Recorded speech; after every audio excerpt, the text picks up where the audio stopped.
When people experience hardship, what is usually the first question they ask about Allah? Why me? It's funny because immediately, why me? Why does it happen to me? So I have to ask the follow-up question. Why do you think that's the first thing that comes to our mind?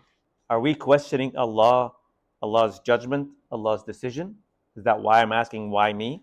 Why would we immediately think about this? Need to protect ourselves from anything negative. That's a viable answer. Yeah? Yeah. What else? So does Allah see something in me in a good way or in a bad way? In a good way. So أشد الناس ابتلاء, the people that are hardest test, الأنبياء ثم الأمثل ثم الأمثل. So when you're getting tested from Allah subhanahu wa ta'ala, you know that Allah subhanahu wa ta'ala loves you. Because my next question is going to be similar to this. What happens is when we get tested, sometimes I talk to people a lot about their life situation and what's going on with them.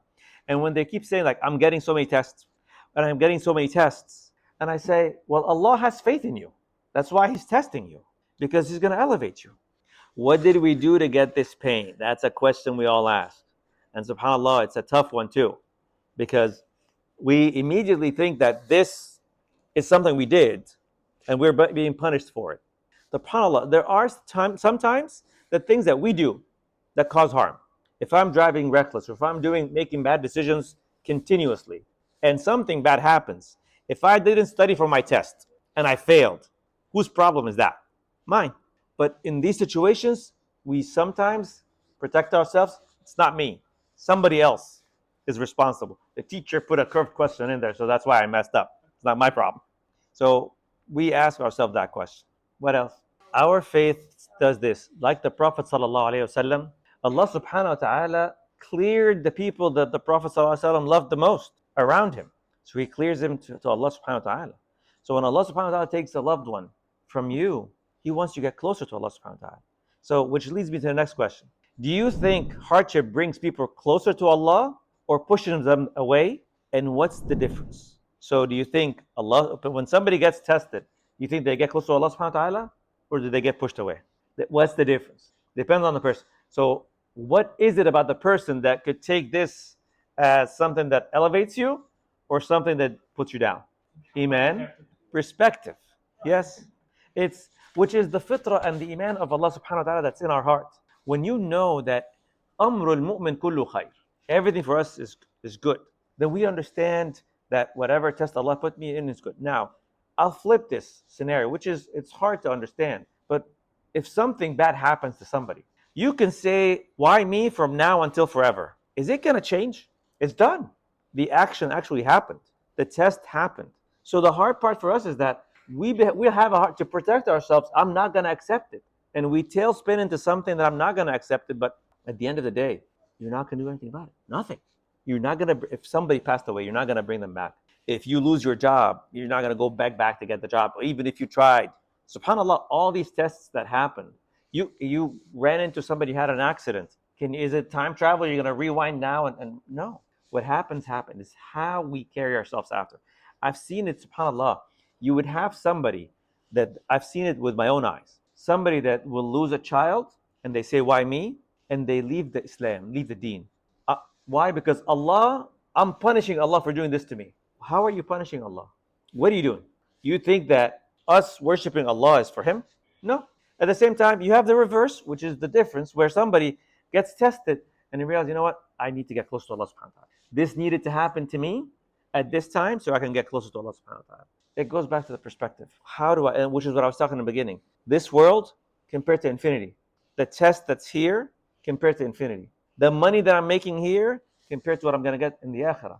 All this stuff, you put these in perspective, all the arguments and the fights and the little things that we do here, all that petty stuff that we argue about. SubhanAllah, you think about sometimes that we argue about things and get upset about things that you could walk out and not come back, and that will be the last thing the person remembers from you. No question. For something that, SubhanAllah, and when the person passes away, you don't remember these things unless you have an evil heart, and you're going to remember these things. But if you don't, and may Allah protect us and make us among those who have clean hearts, we don't have the problem. So next question is, looking back at your own life, can you think of a difficulty that later changed you in a positive way? Ooh, I have one, but I'll keep mine later on. But can you think of one that you've experienced that it changed you in a positive way? Everybody. So the thing is, the funny part about that, everybody has it. I agree with you. But when we're in it, that's where perspective goes. Exactly. Because when you're in the situation, it's so dark. It's so you can't think about anything else. But subhanallah, once you pass it, and you will pass it, once you pass it, realize that, you know what, this was for the better. That was a good thing that happened, regardless of what the outcome is, regardless of what I think it is. Because we could think of something, oh, I want, subhanAllah, I had a friend of mine today, I was with him on the phone, and he was telling me, tell me one dua that I keep repeating for you, specific. I'm like, what do you mean? Like I want to go for Hajj next year. I want to like, and I'm like, I can't think of something specific because I don't want to, even though the Prophet ﷺ says, ask Allah anything you want. But I also look at what the Prophet says, it's Allah al-afiyah. Ask him afiyah. If he gives me afiyah, if he gives me that's it. I don't want afiyah, al-afwa al-afiyah means like the good in things. It's just the to relieve things, to make things easy. So al-afwa al-afiyah. So this is what we that's Allahumma innaka afuwwun tuhibbul afwa fa'fu anna. That's what we do in Ramadan. Make sure that that's what you ask for. Because he goes, but why aren't you asking for something specific? And subhanAllah, it goes back to at this point in my life, alhamdulillah, everything's great. Look at us. I want to enter Jannah. I'm going to leave everybody. My wife and my kids are here. I'm going to leave everybody. I'm going to go by myself. So I need to be ready to go by myself. That's it. Nobody's coming with me. Nobody's going to do anything with me. Nobody's going to do anything for me. So I have to focus on myself. So what is it? Afwa afay. So I told, let's make dua and Allah enters me Jannah. So that's perspective. And subhanAllah, as you grow, that's the hope. As you grow, you start changing your perspective about life. And it's subhanAllah, that's why Allah subhanahu wa ta'ala says, Allah subhanahu wa ta'ala shades in his shade. Seven types of people. One of them, youth, young people that have grown up, you're not young anymore, in the way of Allah subhanahu wa ta'ala. Because they put things in perspective. And they have a better understanding of what to do. Once you're younger and you do this, it makes things so much easier. Because at that point, you get a job, alhamdulillah. You lose a job, alhamdulillah. You find this, alhamdulillah. It goes away, alhamdulillah. Whatever happens to you, you know that this is the best for you, inshallah. So she's asking, when I was in the case of Ka'b ibn Malik, when you're faced with a situation, do you say the truth or do you hold back in these days? So I'll give you two examples, and they're both opposite from each other. Okay. Example one is Ka'b ibn Malik. Ka'b ibn Malik said the truth, and it backfired on him in the worldly sense. But subhanAllah, he got the acceptance from Allah subhanahu wa ta'ala, and it cleared. Ammar ibn Yasr, at the time of the Prophet ﷺ, he was being punished and tortured to the extent that he didn't know what he was saying, to the extent that he cursed the Prophet ﷺ. So this is not the truth, but it's what they wanted him to say. So he said something really wrong.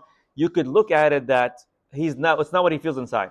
When he came to the Prophet ﷺ, he said, if they did the same thing, do the same thing. So you have to gauge the situation. Even though what Ammar, he said, the Prophet ﷺ asked one question. What about what's in your heart? He said, it's full of iman of the Prophet ﷺ. Then say this. The reason why this is a little bit twisted, because you can be in a situation that you say the truth, it will have immediate harm, not just on you, on everybody around you. And sometimes you have to be, I would say, not smart, but you have to be cautious of what you say and how you say things. At the same time, there are times where, no, I need to say, like, subhanAllah, you know, the example of, we could do a halaqah about that separately. Ashab al-Ukhdud, right? The young boy and the kahin, the priest, or like the religious person, and his friend. What happened with all of them? So the rahib, he was put in a choice. The king told him, disbelieve or I'm gonna cut you in half. What is he looking at? He's looking at the young man looking at him. Am I gonna lie or say the truth? The lie is gonna let me free. The truth is gonna cut me in half.